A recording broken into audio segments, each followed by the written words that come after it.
certainly we don't have an influenza equivalent of corona, but if we did, they would be equally confused because, of course, this is a typical graph from Public Health England showing the prevalence of influenza in the UK since week 40 of 2020, running up to week 20 of 2021. And as you can see, there's nothing for quite a number of weeks now. This is perhaps what you might expect in the summer, but certainly the number of cases during the winter was extremely low. But it's not just in the UK, it's globally. Here's the World Health Organization, their influenza laboratory surveillance information showing as near to zero as makes no difference. The number of specimens positive for influenza by subtype from week 47 of 2019 right through until the end of 2020 on this particular graph. And if you pay attention to the scale on the left-hand side, you'll see at the peak, they were recording something around 50 to 55,000 specimens positive.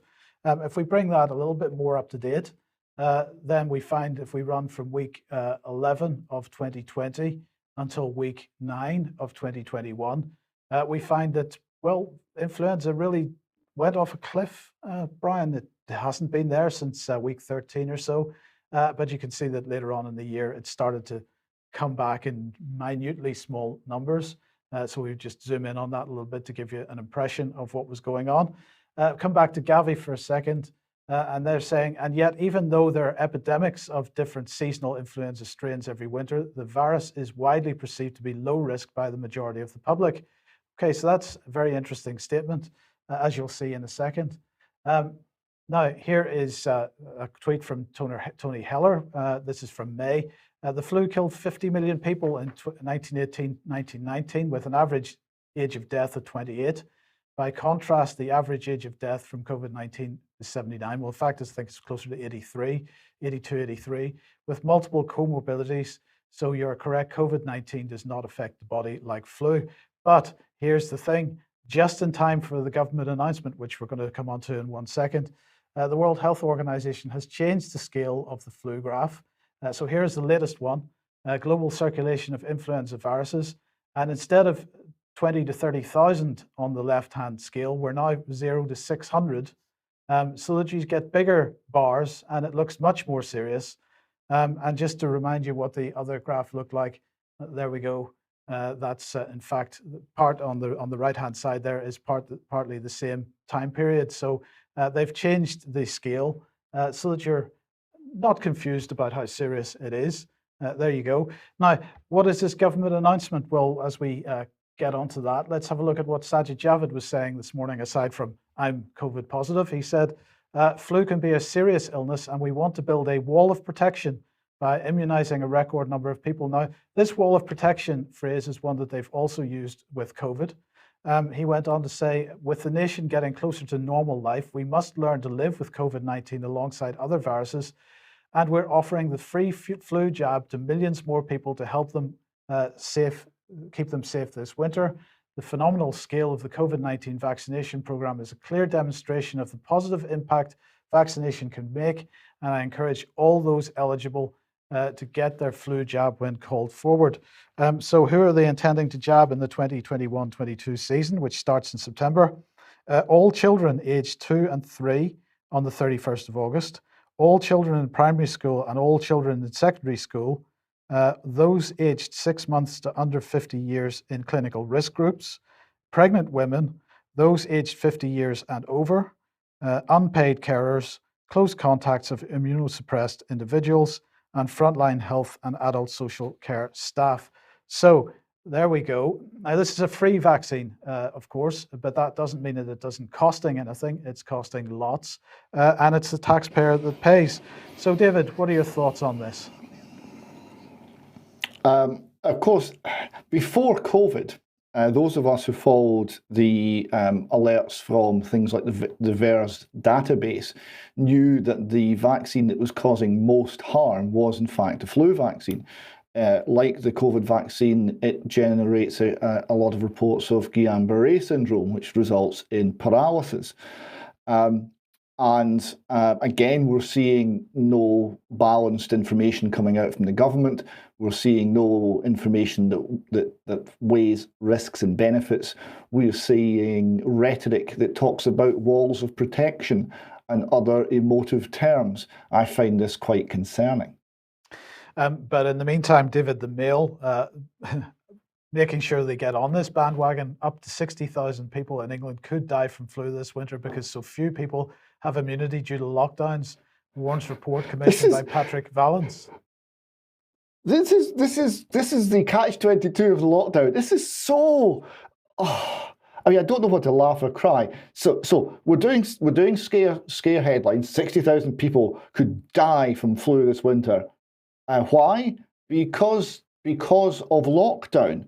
Because lockdown means we haven't interacted with one another, so we've got no immunity because it's not been circulating gently during the summer when your immune system's healthy and it fights it off and it learns how to cope with it, and then that leaves you in a better situation for the winter. No, because of lockdown, we think that we're going to have a huge spike in flu this winter and 60,000 dead. So lockdown's going to cause 60,000 dead, but lockdown's a good thing. And what's the solution to the 60,000 dead? More lockdown.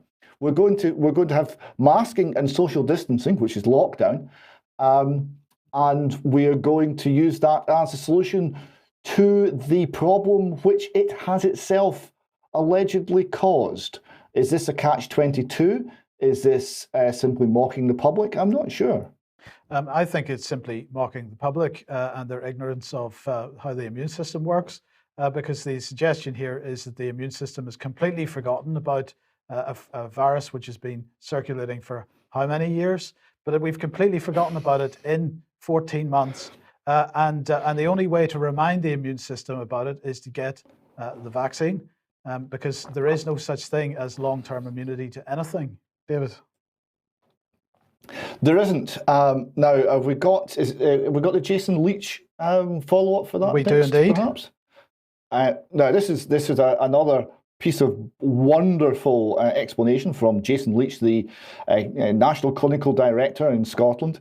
Now, he was asked to explain why Scotland topped the World Health Organization virus hotspot list, #1 in the world.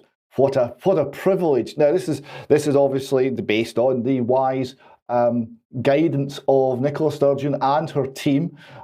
She has carefully steered Scotland to the #1 position of the worst virus hotspot in the world. And when asked why, Jason Leach said, well, it's lack of natural immunity. Because the Scots have been so obedient and followed lockdown and put their masks on, they have no natural immunity to COVID. And therefore, that's why it's so bad.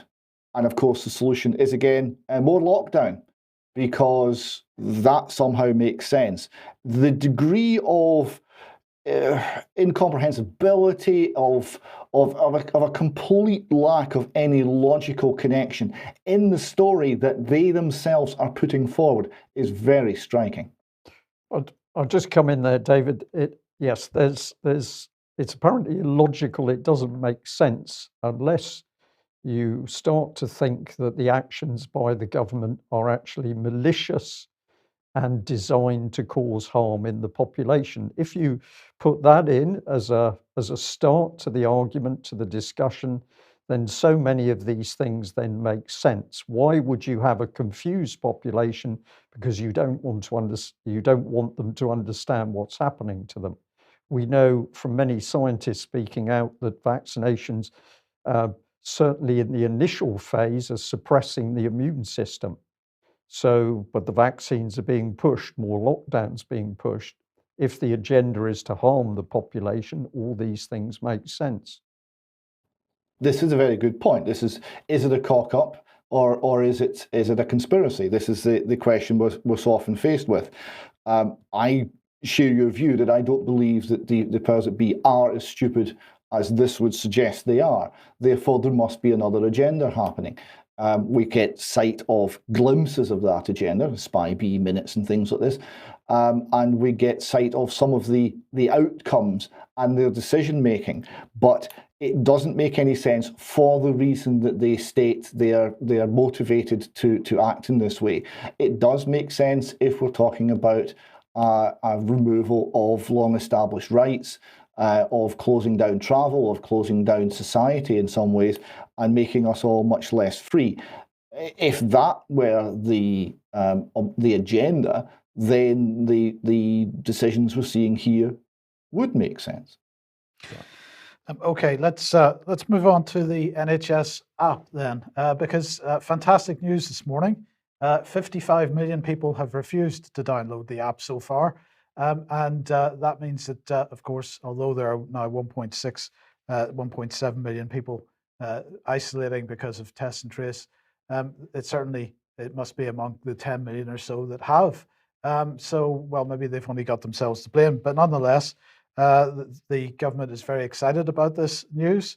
The app's COVID-19 vaccination status service allows users to easily show their proof of vaccine, which will help people to travel abroad, start returning to workplaces, which actually it isn't, and attend large-scale events as we cautiously proceed with the roadmap. Over 30 countries now recognize the COVID pass which is part of this app. And users have also benefited from easier access to NHS services. So let's just bring this up to date. The positive impact of this increase in downloads is potentially life-saving, as over 90,500 people have registered their organ donation preference via the app since the 17th of May. This is over 5 times more than the month of April. Well, that's actually amazing, because I thought we were in an an opt-out situation at the moment. So the presumption was that you were opted in. But anyway. Well, I was just going to say, it's amazing that it's potentially life-saving with people giving their organs. Yes, but then it goes on to say users are also benefiting from easier access to NHS services. During May and June, over 1.2 million people, 1.2 million repeat prescriptions were ordered, and over 103,900 GP appointments booked via the app, saving patients and clinicians valuable time. So that's fantastic. So get the app. 55 million people have so far said no, but the government really wants you to get the app. But perhaps we should look at it in the context of this. And it is a shame that occasionally we have to say the Guardian does a good job, but in this case they have. Huge data leak shatters the lie that innocent need not fear surveillance. So what are they saying? Billions of people are inseparable from their phones. Their devices are within reach and earshot for almost every daily experience, from the most mundane to the most intimate. Few pause to think that their phones can be transformed into surveillance devices, with someone thousands of miles away silently extracting their messages, photos, and location, activating their microphone to record them in real time. Such are the capabilities of Pegasus, the spyware manufactured by NSO Group, an Israeli company, the Israeli purveyor of weapons and mass surveillance. Yet in the coming days, The Guardian will be revealing the identities of many innocent people who have been identified as candidates for possible surveillance by NSO clients in a massive leak of data.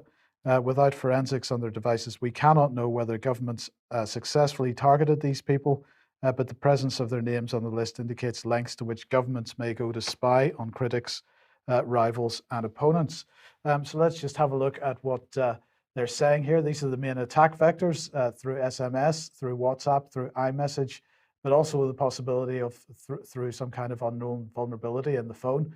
Once installed, Pegasus can theoretically harvest any data from any device and transmit it back to the attacker, and that includes SMS, emails, WhatsApp chats, photos and videos. They can activate the microphone, they can activate the camera, record calls, GPS data, calendar, and contacts books. Now, there's a few caveats on this, or a few things to note on this. Many people think that WhatsApp, Telegram, and so on are end-to-end encrypted, which they are. But of course, if the government can get access to one end of the conversation, then they can see the contents unencrypted. So if they can get control of your phone, then they can see what you're typing in, they can see what responses you're receiving. That has always been the much more likely attack vector than to have some kind of man-in-the-middle attack or some kind of backdoor onto WhatsApp's encryption or Telegram's encryption, and so on. Now, on the iPhone, iMessage is certainly vulnerable to this, but of course, Apple in recent months has made it obvious when your microphone is switched on by switching on a notification that has happened. Whether this can get round that, I don't know.